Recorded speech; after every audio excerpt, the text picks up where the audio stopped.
It's been 1 month since the violence prevention group Minnesota Acts Now started patrolling the streets of Brooklyn Park. City leaders asked the nonprofit to help deliver peace after an uptick in gun violence this summer. On Thursday, the group met with Brooklyn Park Police to get an update on how things are going. Reporter Sonia Goins has more. Brooklyn Park Police tell me they're seeing an improvement at this strip mall near Brookdale Drive and Yates Avenue North. Now the group Minnesota Acts Now is patrolling this area and Huntington Place apartments, two hotspots for crime. There were always a steady group of people, 15 to 20, just loitering around.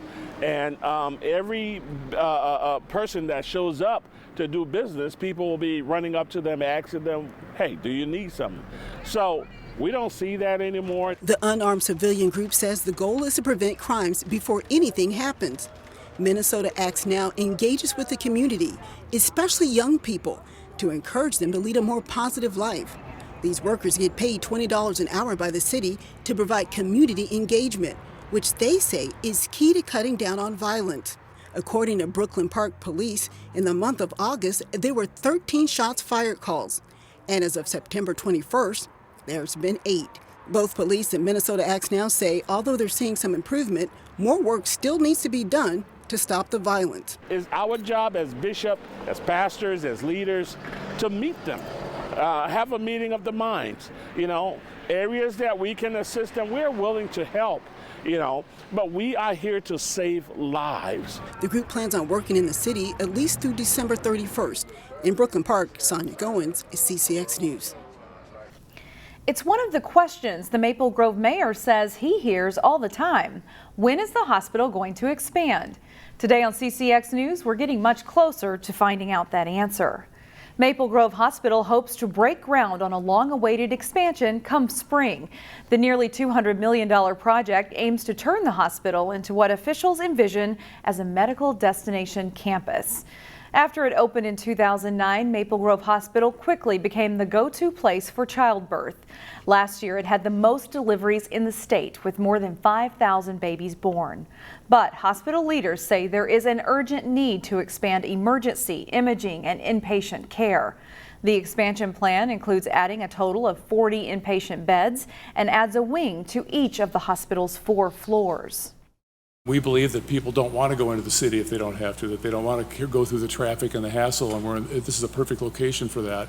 And so the faster we can develop this campus, the faster it'll be more successful. Maple Grove Hospital is 75% owned by North Memorial Health and the other 25% by M Health Fairview. The project is currently awaiting approval by M Health Fairview.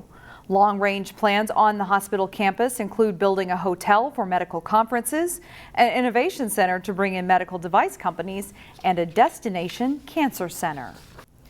Hunger relief organizations say that since the onset of the pandemic, the need for food has grown, especially among communities of color who experience hunger at twice the rate of their white counterparts. The racial hunger divide was the subject of a roundtable discussion Thursday at Second Harvest Heartland in Brooklyn Park. Food bank leaders from across the country joined local farmers and other community leaders to discuss ways to make long-lasting change. We have some of the worst disparities in hunger in the country.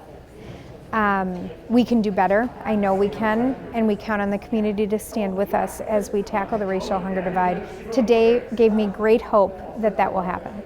Second Harvest announced that the organization plans to invest $13 million over the next 5 years into hunger relief programs.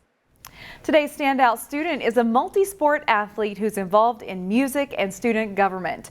But she also stands out in how she connects with her community and her classmates. We head to Cooper High School to meet her. Here's Nina Wupasavan with the story. Some people take most of their lives to find their own rhythm. But not Cooper High School senior Jace Herman. In band since the 5th grade, music is part of her success. It just helps focus in. Not only do I play it, I also listen to it when I need to focus on my schoolwork or just truly enjoy it as a class. While she loves banding together with her classmates, Herman likes creating change too. Obviously, we know a lot of unfortunate events happened within our community, within our state, within actually the whole country. And I wanted to help give students a safe space to know that we hear them. Herman was part of planning a walkout last spring after the death of George Floyd and Daunte Wright. The walkout honestly was just life-changing experience. She's just so in tune to what's going on in the school. She is involved in everything and really is the eyes and the ears of the school. She tries to figure out ways to improve, is always coming up with ideas, so just has a passion for making Cooper a better place. A high note in Herman's student career that drives her daily. I was a public relations officer my sophomore year, and then a vice president, my co-vice president, my junior year, and now I've got to be the honor of being president this year. And I'm so excited because I really want to help students know that they have a voice. Throughout her high school career, she's really found her voice. And I just hope that she continues to use her voice as she moves forward. Herman plans to play soccer in college, and knowing her, she'll hit her goal without skipping a beat. Nina Bupasavan, CCX News. A Plymouth nonprofit is marking a milestone. Interfaith Outreach is celebrating 10 years of its Resale Select shop. It's that best kept secret in Plymouth. It is the corner store, a place where you can go and see your friends, the cheers of the community, if it will. Resale Select is run entirely by volunteers. Over the last 10 years, community members have donated 150,000 volunteer hours.